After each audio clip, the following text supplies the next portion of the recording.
Hello, everyone, and thank you for joining our webinar on balancing bottom-up leadership. I'm excited today to be joined by some amazing leaders for this discussion. How do you make important decisions as an engineering leader?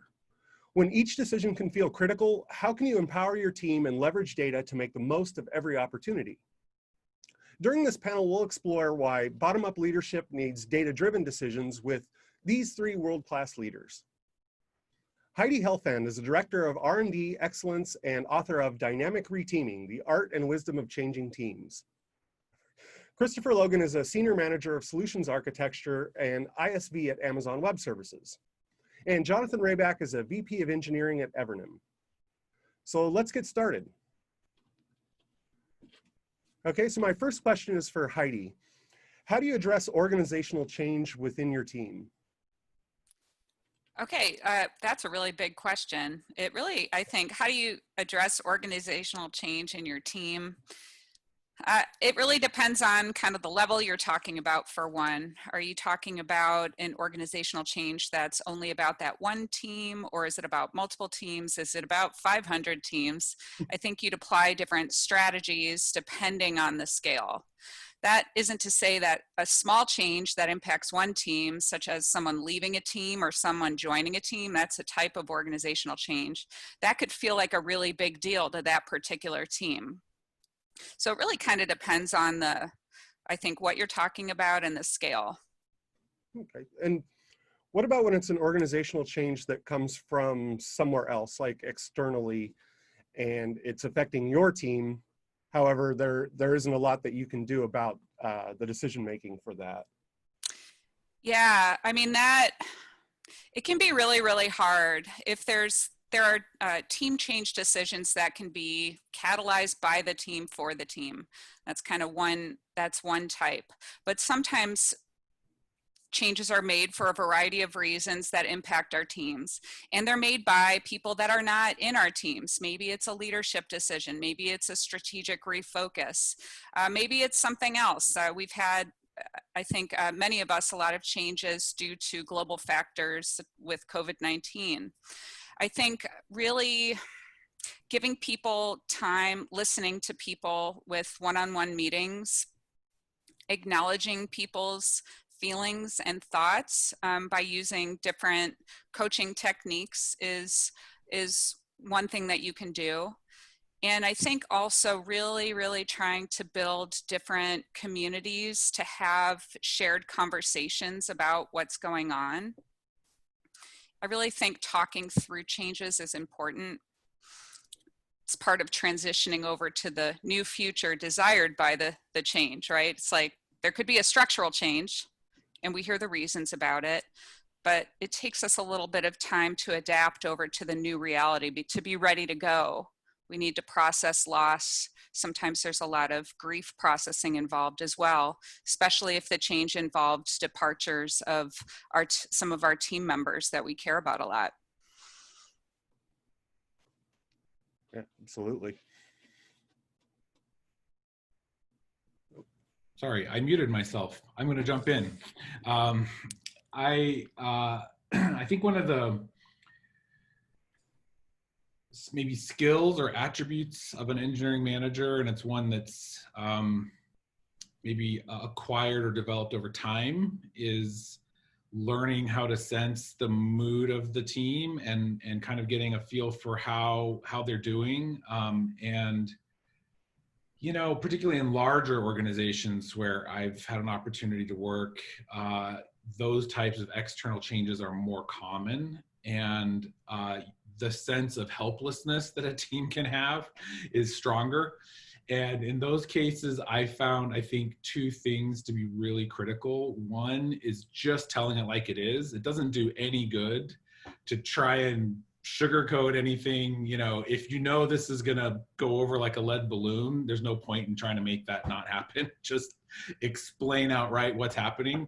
And then I think I really liked, you know, what Heidi was going on about just listening, because the team may need to vent, and I don't take it personally. I was not the one that made the decision. However, I would never say that either. You know, I need to support the organization. I need to, you know, make sure it's clear this is what's happening, but that I'm in it with you guys, you know, and let's get through this together. This is a new environment. It's going to be a new thing. It's going to be a new experience. One of the things that I've often told my teams is change inherently is neither good or bad. Change is what we make of it, you know, and we can choose to make this a horrible thing, or we can choose to make the best of it, and maybe it will turn out to be a great thing. And I think teams have responded well to that. And Christopher, did you have anything to add? I think the others have said pretty much everything that I agree with. The people are people wherever you go, and regardless of whether you're in one size organization or another, everyone wants to be involved. Everyone wants to feel important. And so it is a challenge of one, being a decision maker, and also being respecting everyone as part of a team where you're one of those.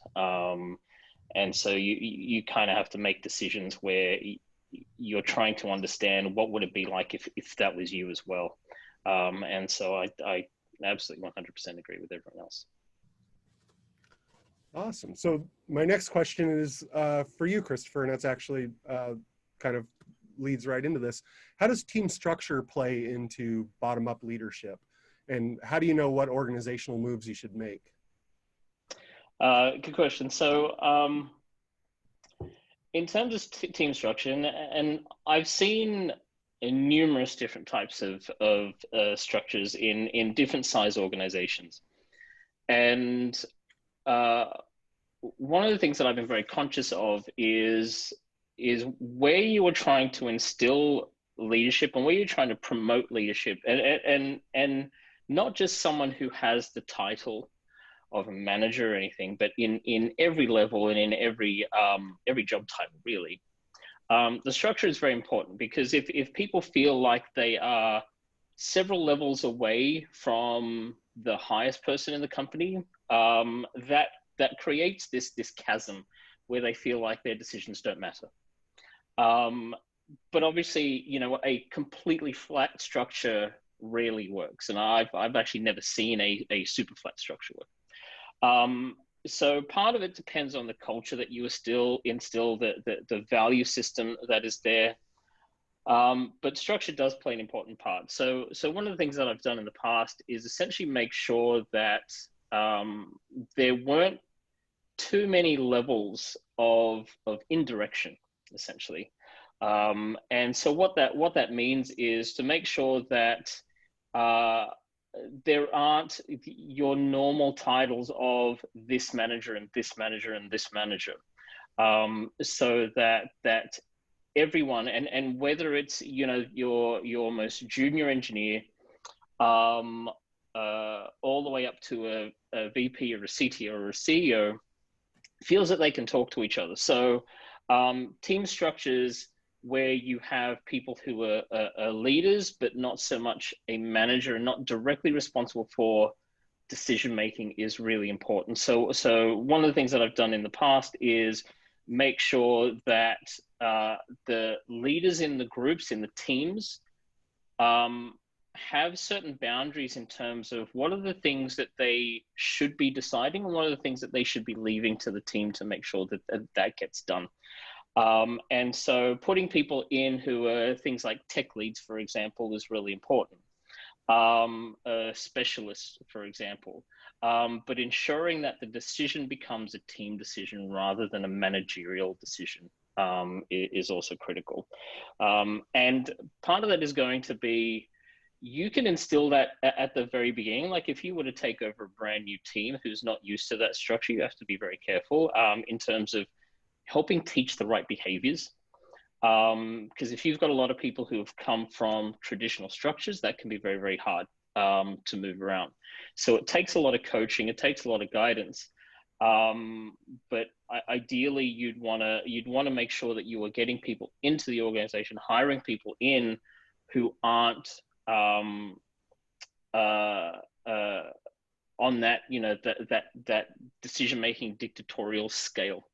And if you do have people like that, you have to coach that out. So, it's going to depend on making sure that there is a gap for people to work into. So if you've got someone at every level knowing this is a decision that I have to make, sometimes that doesn't create a gap for someone to move into. And so it's important to say, okay, look, there are some people in certain positions where this is important for you to make a decision, but there's going to be a gap where we don't normally have someone who's nominated to do this, which means it creates this air gap for someone to step up into.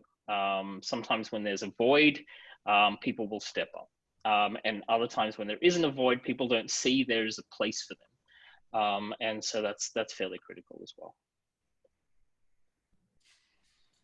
I'll chime in here. Yeah, I think it's really important to be deliberate about decision making, no matter what structure your team has. And there's a wonderful book called The Facilitator's Guide to Participatory Decision Making by Sam Kainer. And in it, he has this diagram that I love, and it talks about 3 to 4 different types of decisions, and rather how the decisions will be made. So like sometimes there are decisions made that are top down. And so it's really like a cascade of decision. It's helpful to know when you are coming upon something new, whether it's that type of decision or if it's one that's different. Like maybe the decision is such that it's clear that the leader, whoever it is going to make the decision, but we're seeking input and we want to gather this input. We'll ultimately make the decision. We haven't made it yet, but we want to consider your viewpoint. And so that's another type of decision making. Or a third type where it's kind of like it's by consensus. It's, people influencing each other, let's say within a team. I've been with several teams that like to try to make decisions like that. It requires a little bit more facilitation, but I think kind of the clarity of the kinds of decisions you're making and like what type they might fall into could be helpful. So deliberately having discussions about this stuff beforehand, like through calibrating the team. If the team is a brand new team or the team has changed and, it only takes the addition of one person or the departure of one person to have a new team system, kind of realigning on these are the agreements, this is how we want our team to operate, what we want it to be like. And you might ask the team directly, what kinds of decisions do you expect to make as a team and where do you need help? And you can really, you can spend some kind of team time being proactive about this so that later when a decision happens, it can be like, oh, I see, this is a decision that's been cascaded and I understand why, because it's this kind of class of decisions. So you can do some upfront work, I think, if desired in this area. And then later when you need it, it's there. It's like, at least we've been primed a little bit about this stuff. Yeah, another kind of aspect of this team structure or team organization that I've thought about several times and have found interesting ways to apply it. There's a famous law that was put forward by a computer scientist, Melvin Conway, called Conway's Law, that basically observes that, the structure of the system that an organization builds inevitably will map to the communication structure of the groups that built it inside the organization. And I've certainly observed that phenomenon throughout my career.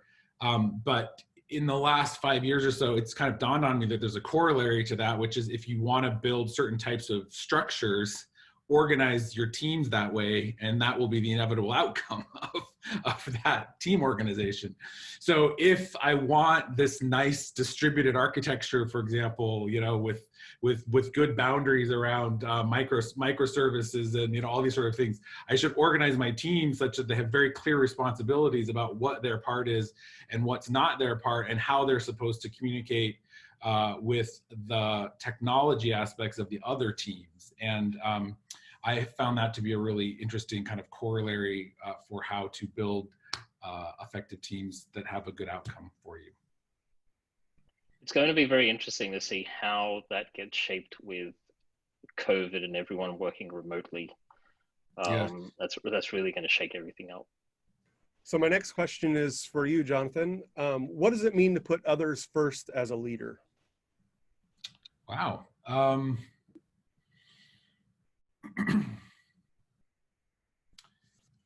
That's an interesting question. To put others first as a leader. I mean, I don't know if it means anything different than putting others first in any other role. I think it just means being a nice and kind and thoughtful human being, and trying to think about other people and what the impact is for them. I suppose maybe in a leadership capacity, I have an opportunity to do both more harm and more good, and so really thinking about these decisions and how it impacts the team. I mean, I guess, recently, for example, speaking of COVID, speaking of remote work, we were chatting a little bit before the panel discussion about how, in some ways, people have enjoyed, working from home because they've had more chance to interact with family members and things like that during the day that maybe wouldn't have occurred. But for us right now in our journey as a company, we're really heads down and we're really aggressive, towards some goals that we've got to kind of make happen. And for me, the experience has just been more work, not less work, because there's no excuse not to be working. My office is right here.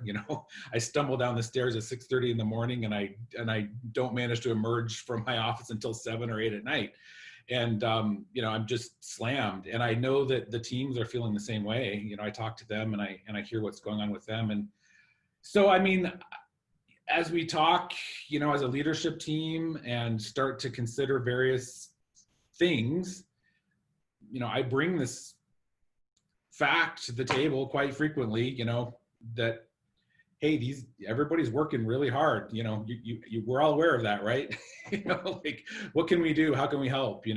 How can we make this as comfortable as possible, considering, that we do need to get some of these things done, and it's going to be hard for a while, and can we buy people some chairs to, get their home office worked out, or extra monitors, or, can we as best we can strive to have little gatherings, where we sit 6 feet apart and at least get to see each other face to face from time to time, which we've started doing here in our Utah site, at least.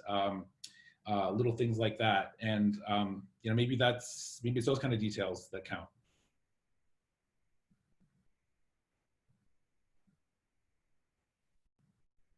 We're talking about putting people first. I think it's also about listening, just being connected with people through various formats, whether it's one-on-one, small groups, different groups that foster uncommon interactions between the teams.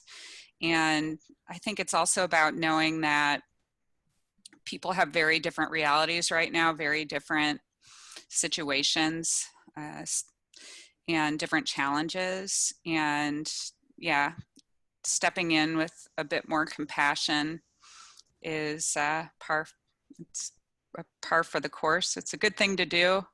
I guess just knowing that our situations aren't all equal, and a little extra compassion can go a long way right now.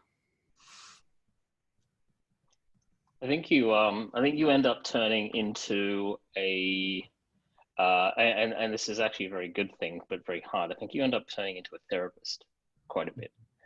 And I think it's particularly more so now, that everyone's dealing with so much angst and anxiety. A big part of your job is making sure people are okay. And as a leader, your job isn't just to deliver, isn't just to make sure that we're hitting our goals. It is to make sure that people are fine, that they can do their job, but that they feel like they're supported in it. And so I think there's extra pressure on everyone at the moment, to listen, to understand, and to show empathy. And we're all in technology, so empathy isn't as rife or as ready, but it's definitely something that we all have to get really, really good at, when we've got people that work with us. Awesome. And so my next question is for Heidi. How do you balance growing others and growing the business at the same time? Yeah, balancing growing others and growing the business. I think really tapping into what's important to each person is key. Understanding growth paths, like directions that people want to go, whether it's what technical skills do I want to gain, what domain area kind of content-wise related to the software do I want to grow in. I think that manager relationship is really important about these. It's not just like career paths, how can I get to a higher level, but it's also like, how can I grow and develop? So there's that. But then there's also the company has different needs, right? Our companies look for different roles. Our companies go in different strategic directions based on a variety of factors. And so really, how can we find that sweet spot that motivates the person who is growing and also the growth in the company and what the company really needs, right? And so it's almost like, I like to see it like almost like a Venn diagram, because you want to hit that sweet spot in the middle where both needs are met. And I think I get really excited when companies share opportunities internally that people can volunteer for. And you can do it in a variety of ways. Let's say you're going to hire 20 more people for a variety of functions.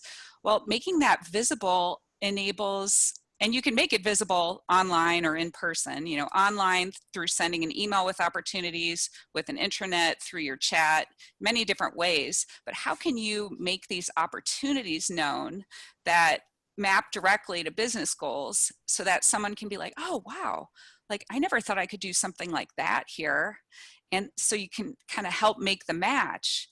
And I think helping make the match beyond person and manager as well, because there could be something like way over here with a different manager or a different group that really speaks to someone and would really motivate them to get out of bed every morning and just hit the ground running. So how can we do that, like opportunity matching?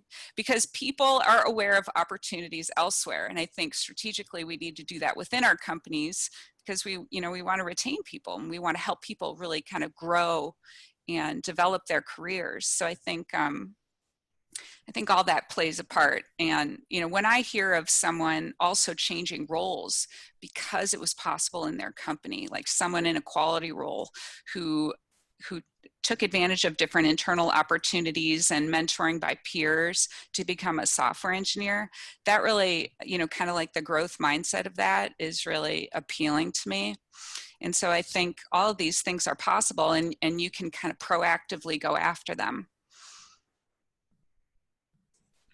I think another aspect of it goes back to this idea of just being as frank as you can with people. I've had team members come to me and express, I mean, it's not uncommon even. I mean, it's like once in a while a team member will come to me. No, I mean, it's the constant sort of thing, team members will come and they'll have questions about their career. They'll have questions about training opportunities and all of that. In terms of training opportunities, I always tell them, you are a professional. I expect you to be bettering yourself as a professional, and I would love to support you. How can I do that? Bring me a proposal. I will listen to any proposal that you have. And if I can make that happen, I would love to make that happen. And if they come and say, I'd like for you to pay for my 4-year degree, I maybe can't do that. But if they come to me and say, I'd like to go to this conference, I maybe totally could make that happen, And maybe it's not something that I would have picked for them. Maybe it's a thing that they can tell me, why it would really be helpful for them to learn this. And, that way, not only am I letting them be responsible for their own professional development, but I can be supportive of that. I think another aspect of it is, I've had frank discussions with people about the direction the company is going and is not going, and in some cases that means a person may choose that it's just not the right place for them to stay because we're just not going that direction. We just recently in the past couple of years went through, one team in particular went through a massive technology shift where they used to write in one language and they all really enjoyed that and they all had gotten quite good at it. And the business needs meant that we needed to shift to a completely different paradigm, a completely different, language, different way of thinking about things. And some of the team members, I don't think any of the team members were excited about it, frankly, but they, some embraced it and some didn't, you know, and there were a lot of frank conversations there about, I mean, I hear you. I know that you'd rather be doing this other thing, but that's not where we're going right now. And some of them decided to move on to other opportunities, and others took a bunch of classes and, you know, read a bunch of books and are getting really good at it. And they still tell me they maybe don't like this as much as they like the other thing, but that they're getting fulfillment out of it, you know. So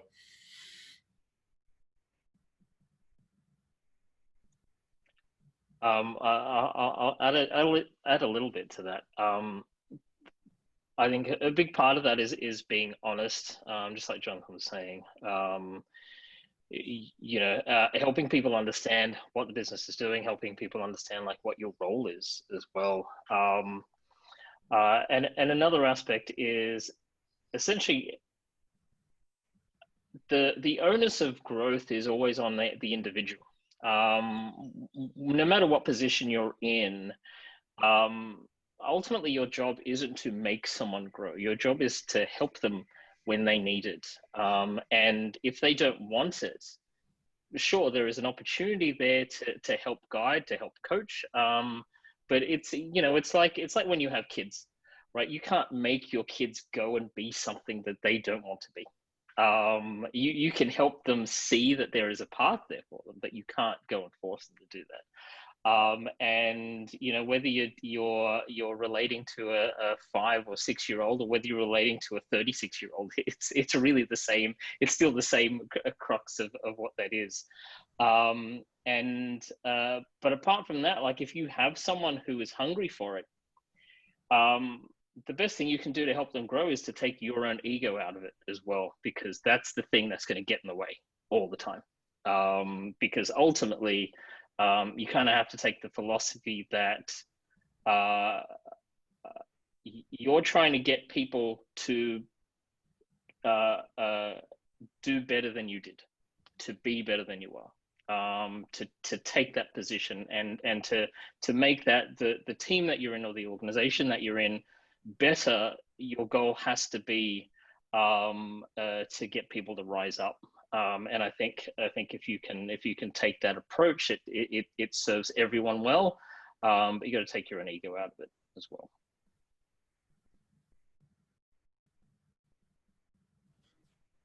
And so, Christopher, my next question is for you, actually. What should leaders focus on if they want their team to break their dependency on them and operate more autonomously?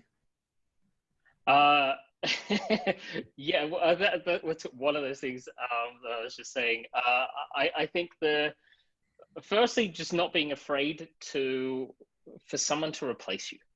Not being afraid to feel redundant is really important. I've always taken the philosophy that if I should be able to take 4, 5, 6 weeks away from the company and nothing burns down.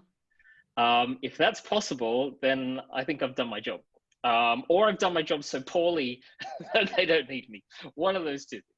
And I think that's part of the focus is that, like I've always seen being in positions that I've been as, how do I enable, how do I promote, how do I structure, how do I get people to rise to specific challenges? And so that shows itself in terms of certain coaching. It shows itself in the way you communicate, and it also shows itself in the organization that you've created. If you've created an organization where decisions go all the way to you as a leader, that's where everything is going to break down. Because one, you're going to be so busy doing everything, everyone else is going to wait for you. And two, it doesn't create the opportunity for people to rise into that challenge as well. So I think being able to take those times away from that decision making and putting the decision making back onto people who may not be used to taking it, or who may be afraid to take it, and sometimes you gotta force them. And that's an important aspect of it. And some people may not want it. And that's where you kind of have to make sure they understand what is the role that they're in and what are the expectations that are there. Because quite often, like if you're, let's say you're dealing with engineers, depending on the organization you're in, they may be used to a leader making those decisions and not wanting to be that involved. And sometimes you kind of have to reaffirm that, well, that's part of the role. Like you know, what you're creating isn't just technology. You're creating something for users. You're creating something for the rest of the organization. So decision making is very, very important. And I've always seen my role as a leader to open up the communication, open up the insight into what's the impact of everything, rather than the person who makes those decisions. And I think that's kind of served well for a while. I think another way of saying what you're saying, Christopher, is I've often thought that the role of a leader is more about providing context than commanding. And that it's by providing, so if that's true, then here's kind of the thought process that I go through. If the team doesn't seem to be making the right decisions, the onus is on me as a leader, because I didn't give them enough context about where we were and what was going on. Because if they had that context and they really understood that, assuming positive intent, assuming I'm hiring, you know, people who are talented and capable and all of that, then they would make the right decision. And I think that's a flattering way of looking at the team. And it's a way for me to, it allows me to self-reflect a lot and to improve in communicating, not the how, but more the why and the where and the, you know, the direction that we're trying to go, without stipulating the exact why. And I think for me, the rubber meets the road when the team does something that isn't what I would have done. And maybe it's even right. I mean, maybe it's like, it meets all the criteria, you know, it meets all the criteria, it gets us where we need to go, but it's not the style that I would have chosen, or it's not the exact solution or the exact details I would have chosen. What do I do in that situation? And if I find myself kind of being really critical and nitpicky about all the little points, all I'm doing is training them that I don't really mean it when I tell them they're empowered, you know? And believe me, I've done it. I mean, I catch myself doing it, and it's an opportunity for improvement, really, you know? So yeah, I think that's the big thing for me, is it's all about providing the big picture, as much context as I can, and then letting them go for it. Yeah, and I'll add on to that. I think that kind of leadership direction and leadership authority, and that voice is so important. I worked with a leader once, Jerry Zhang, who was at Appfolio, and I remember some teams were hesitant to make a decision, and we had an all hands with engineering, and he said, "Don't ask me if you're allowed. You are allowed. I want you to go, have a bias towards action. Don't ask me permission. You can just go." And that was like really powerful coming from him. And I think that's part of it. I think it's definitely part of it to make it clear, you know, for leaders to make it clear that, yes, we want you to make decisions. We trust you, right? And that kind of reassurance, and saying it multiple times in multiple ways is one thing. So like, you have the permission. But then it's kind of like, how can we really disrupt the standard centralized communication patterns that we always fall into? If you look at your meetings and there are always two people talking and everybody else silent, right? You know, and it's pretty common too if you have a meeting and there's 50 people, right? But you can break through those structures using liberating structures, some different types of facilitation patterns, liberatingstructures.com, wonderful community about different techniques for bottoms-up decision-making. We had a meeting last week, this was at Procore, where we took an hour. I think we had me and another co-facilitator, Rain Heinrichs, and we had a challenge for the teams, a challenge that many teams are facing. And we used a liberating structure pattern called 1, 2, 4, all. So you pose a challenge to the people that you want them to solve, that you need their voice in order to solve. So you make that prompt, you take time in really crafting that prompt. And then people they write down ideas on their own. And then you put them in a breakout room with pairs and they talk about what they wrote in step 1. And then you put those pairs in groups of 4. So 2 pairs are sharing what their conversations were like. And then they each use a slide in like a shared slide deck and write out kind of the main things that they want to share with the entire group. It took us an hour. We had 57 people. And it helped us go a little bit farther because not all problems or challenges can be solved by the leadership groups. And really, we hire all these smart people for a reason. We need to engage them in different ways.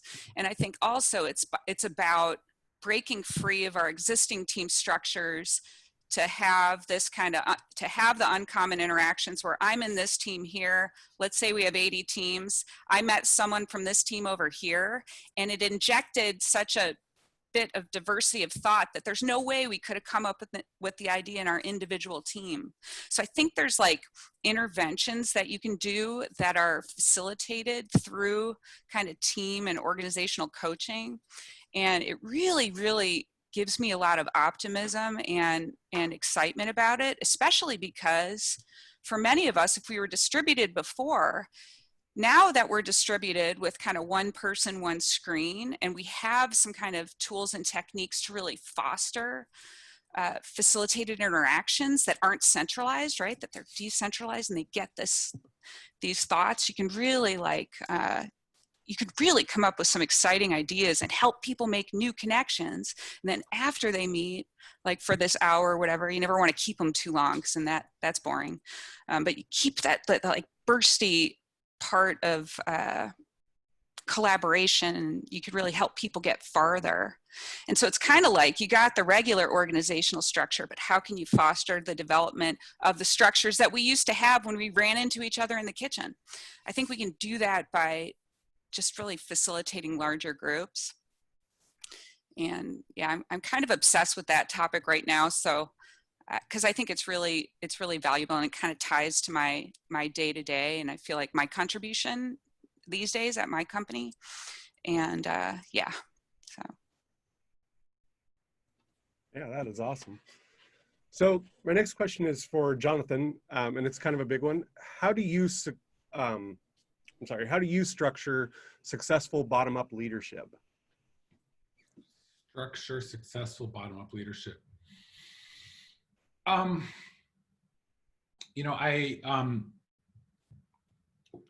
Christopher earlier said maybe that the ideal organizations are flat, that's kind of the ideal to strive for.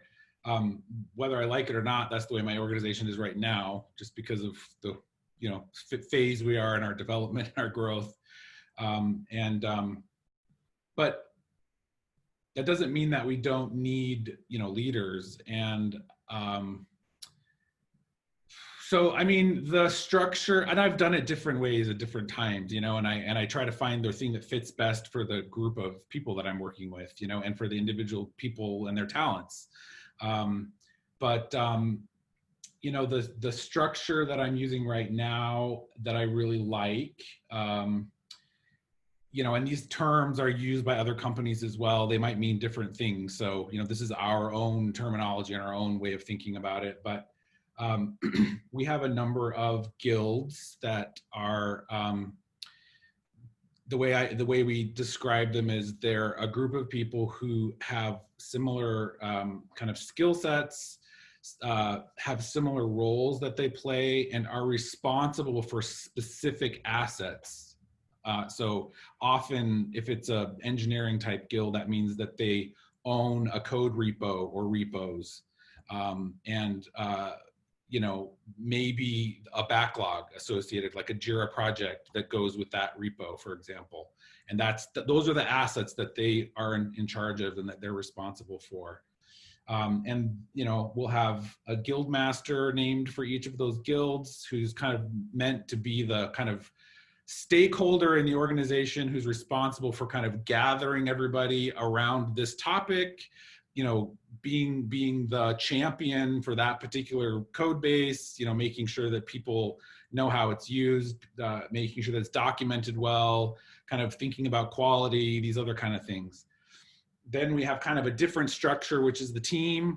And the team is generally made up of members from a number of different guilds. And those teams also have a team lead of some sort who is more responsible for just the execution of meeting the objective of the team. And, you know, we usually do like quarterly kind of planning where we roughly plan out in broad strokes, say half a dozen objectives that we want to accomplish that quarter.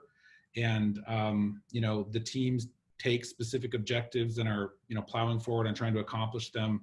That would be the team lead's kind of role, is to, you know, how do we break that down into tasks and subtasks, and how are we going to, you know, execute on this, and how are we doing? And they're the people I talk to about, you know, status and progress and things like that.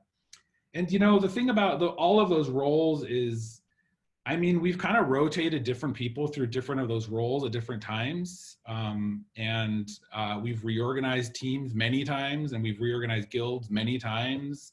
I think when I first started, we were on the verge of doing a team reorganization, and the members were so obsessed with this. They were like, when are we going to hear about the new teams? When are we going to hear about the new teams? Is it next? Are you going to talk about the next meeting? And I was kind of flummoxed by it a little bit, because for me, it's always so fluid. And like, just because I announce a team to you next week doesn't mean that might not change the week after, you know, like we're kind of all in this together trying to organize as best we can. And I think by now we've kind of gotten it, you know, it's very fluid. And so, you know, right place, right context, right people, and it can change tomorrow. Maybe that's the answer, you know?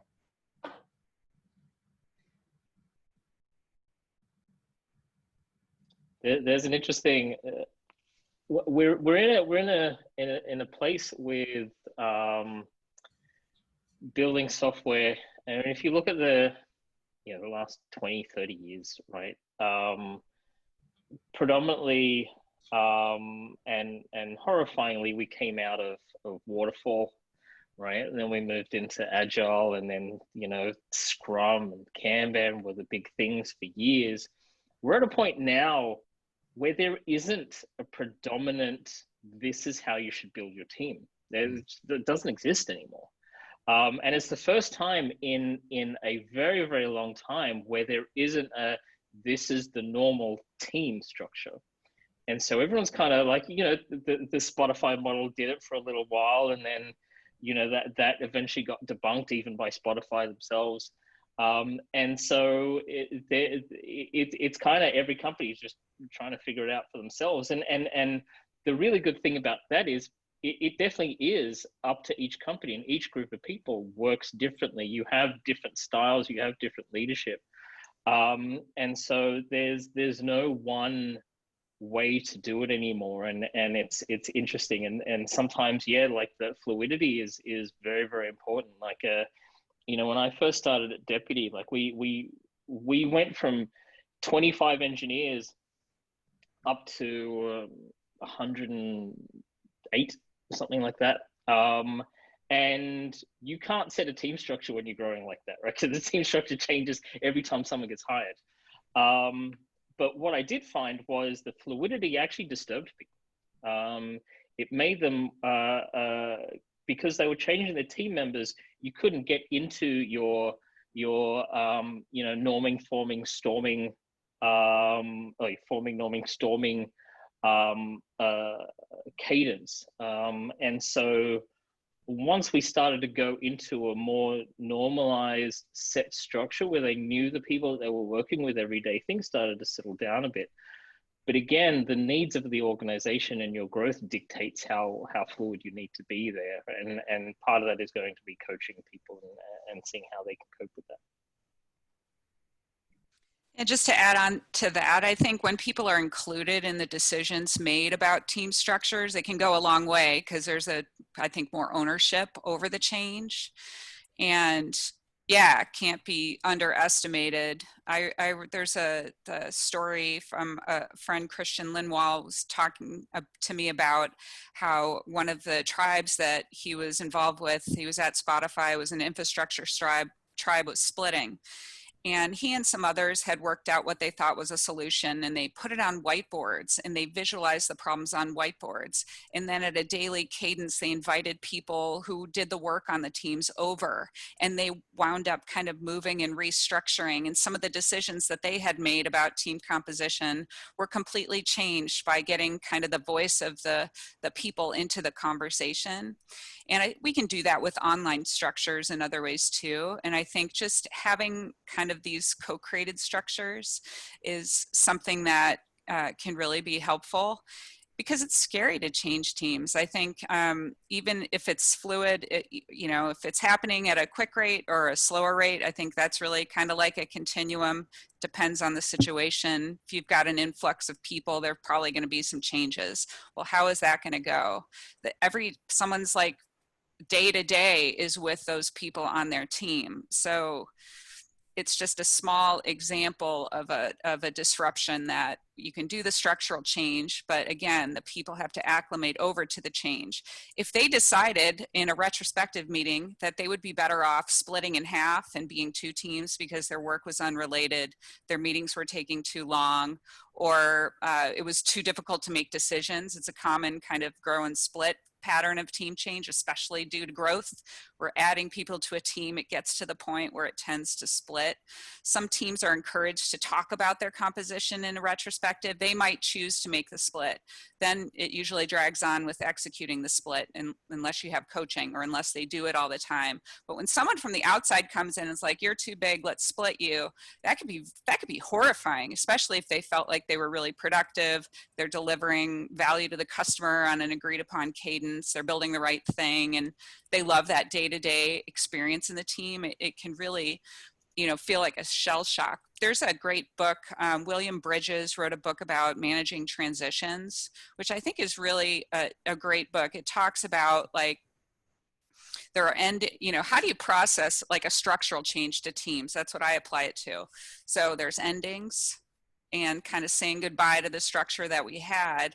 Then he sees endings, neutral zones, and like a new beginning, right? So the endings, we feel lost, we have to say goodbye to whatever it was. The neutral zone can be kind of confusing. Well, who's going to be on our team? When is it happening? Like, what does my role change? Like, how? We're not working on that anymore. That's going to another team. We're working in a new area, like this kind of period of confusion. But then people kind of get to over the hump and get to kind of a new beginning where they're ready to be like, okay, I've accepted that this is the way it's going to be. I understand why. Maybe I didn't like it, but it could be that in a year they were like, oh my God, that was the best thing that ever happened. You never know. But getting to the point where you can get to the new beginning, calibrate, relaunch your team is pretty exciting. All this stuff I think can be really, really challenging. It can be triggering, it can be scary. But we have to morph. We have to iterate our organization like we iterate and develop our software, right? Nod back to the Conway's Law discussion Jonathan brought up. Sometimes though, I think if we include the people into the conversation as much as possible, we could really get blown away by the potential there because people feel more ownership. One quick anecdote, I read a blog by a company that was growing really, really fast, kind of to your point, Christopher, and they just decided to own it. So they communicated to the teams that we will be totally shifting teams every, I can't remember what the cadence was, month or quarter, it was something, but every X amount of time, just plan on it. We're switching teams. That's the way it is. But because they owned it, they also were able to do some things about it, kind of similar to what you were saying, Heidi. People were able to bid on, like, I've never worked with, Sally, and I really want to work with Sally, and so they would like take all of this information that the employees would sort of submit, and they would do their best to try and kind of make some of these things work out. So next team rotation, I get a chance to work with Sally, and maybe that's all I needed. It was just because I like her and I've never worked with her before, something like that. That's really cool because it sounds like they really set a clear expectation. Like, this is like what's going to happen. And I know companies that do that the hiring is very similar to the way they work. Hunter Industries in Southern California, it's where Bob programming originated with Woody Zuhl as a manager of a team. But when you go and you interview, you know that's what you're kind of getting into. And the same lines of, setting expectation or like priming people for, as much as you can say what the future might be like. And this is the direction that we're going. And I think, like, as a person working in teams, that I would feel that, it's nice to have some kind of heads up, some kind of insight into what's important and where we're going, like that.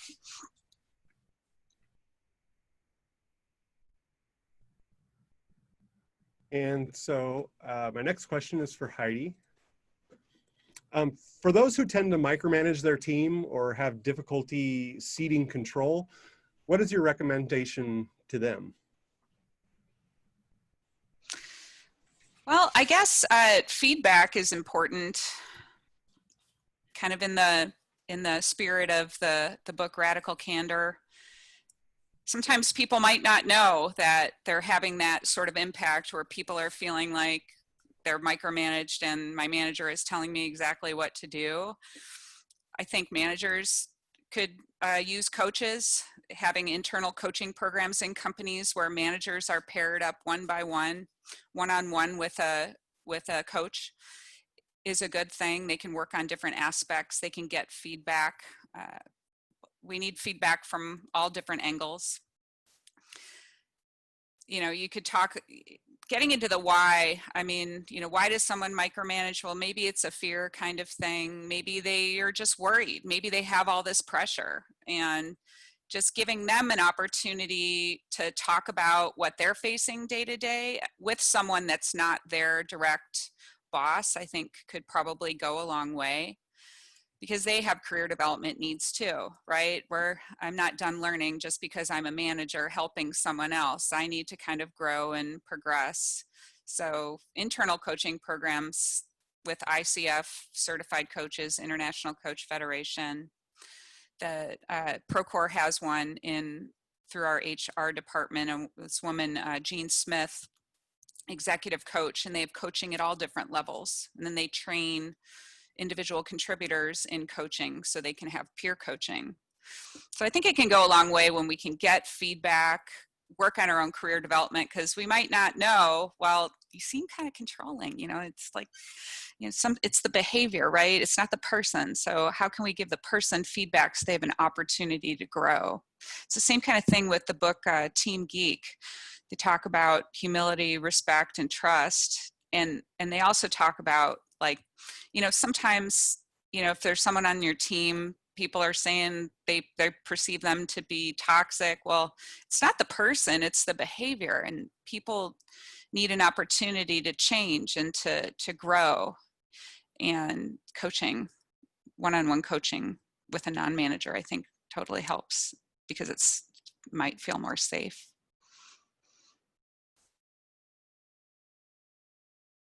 It's one of those things where I think you have to kind of reevaluate what you think your job is at that point. Like if you're struggling to let go, having a clear understanding of what is your ultimate goal, and when you have people that are in your charge, those goals shift.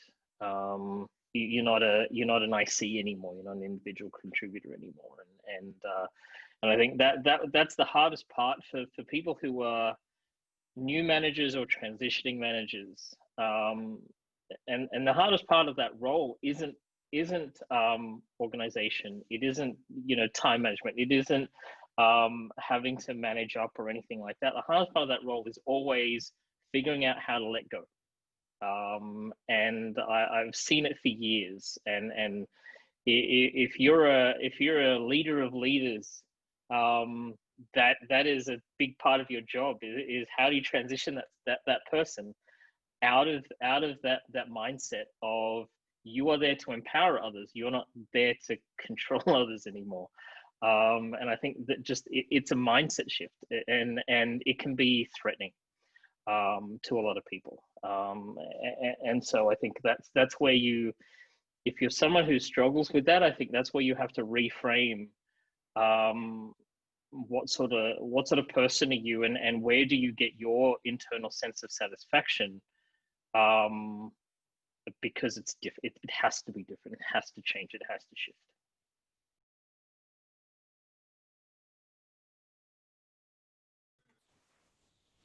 Okay, so thank you all so much for joining for this. And I'd like to give each of you a chance to give some final thoughts on bottom-up leadership and everything that we've talked about today. So whoever wants to go first.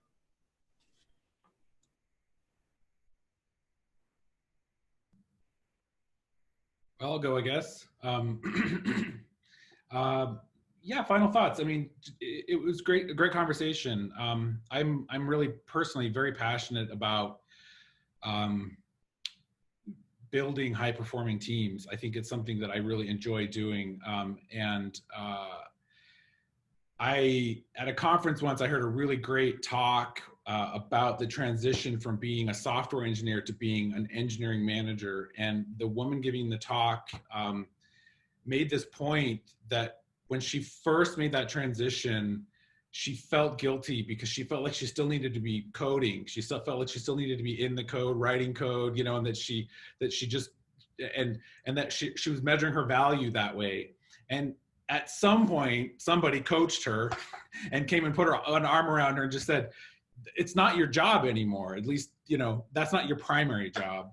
At some companies, maybe it still is part of your job, but you know, for her in this case, it wasn't her primary job. And you're still an engineer, by the way. Don't give up the fact that you're an engineer. You're just engineering a different set of problems. They're organizational problems. And the systems thinking that you bring to software engineering is the same type of problem solving that we want you bringing to, you know, leading these teams and looking for optimizations and looking for interactions between components and all of this sort of stuff that we do as software engineers. And, you know, that's really stuck with me that, you know, as an engineering manager, as a leader of engineers, I have that opportunity to apply those same skills, but it's in a little bit more of a soft way, and it's still systems thinking, but it's more at the organizational level than, you know, in the realm of, you know, ones and zeros.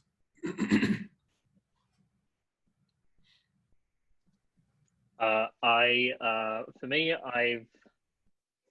the best lesson I ever had in being a leader was being a parent.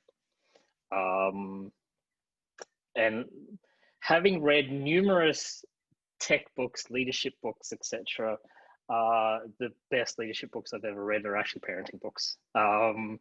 And it's funny, as my kids get older, and my youngest is 10, and you start to realize, and it's the same philosophy I take into leadership, and have so for a number of years now. And it's that understanding that if you're a leader of people, they're loaned to you. People are loaned to you. You don't own them. You don't control them. They're not yours. And your job is to essentially make sure you are doing everything in your power to make them to help them reach as much of their potential as they possibly can. And so you've got two parts. One, you're helping the organization reach their goals, but you're also helping every individual reach their goals as well. And the marriage of those two things is ultimately your job as a leader in an organization. And so it is a process of your intrinsic value system is tied to achieving those two things. And those two things are rarely about you as a leader. They're rarely about you as a person. They are about everything else and everyone else. And I think that's really the crux of it. Like, my job as a father isn't to be the best father. My job as a father is to make sure my kids are ready for the world. And it's the same thing with the people that are in your charge. Your job is to make them be able to achieve success, not so much you being able to achieve success. And I think that's where that's really the crux of bottom-up leadership. Really, it's how can what's my part in making everyone else thrive. Yeah, I really love hearing your perspectives, Jonathan and Christopher. And I think, you know, for bottoms up leadership, it's kind of like that acknowledgement of, yeah, we're building the software, we're supporting the industry that we serve, but we're building the people, we're building the teams, we're building the organizations, and we can get a lot of feedback for how that's going. And we have an opportunity to really include the voices of the people that are doing the work and the people that are kind of, you know, the individual contributors, and including ICs in decision making, and I think can go a long way. Tapping into creative solutions that only they could come up with by facilitating different types of interactions, I think is really one of the hows with, well, how can we do it? How can we have inclusive decision making? You know, rethinking that centralized meeting that we all know how to do because it's kind of mirrors the physical structure of a conference room with a table, and, you know, but it always kind of devolves into this few people talking and other people silent. So how can we get the voice of the people so that everybody is not silent? Not everybody likes to speak when they contribute ideas. Some people like to write. So considering different modes of communication when you're problem solving, and then again, fostering, we have an opportunity here in a distributed way to foster some really awesome conversations that would be difficult to have and difficult to produce sometimes in person. So I think there's a lot of potential. I'm really excited about the whole topic, and I think that, yeah, I think the future is bright. All right, well, thank you all so much for joining. This has been really inspirational to see the three of you and how passionate you are about leading and growing and changing the way you do things. And this has been really awesome. So thank you very much. Thank you. Thank you. Thank you.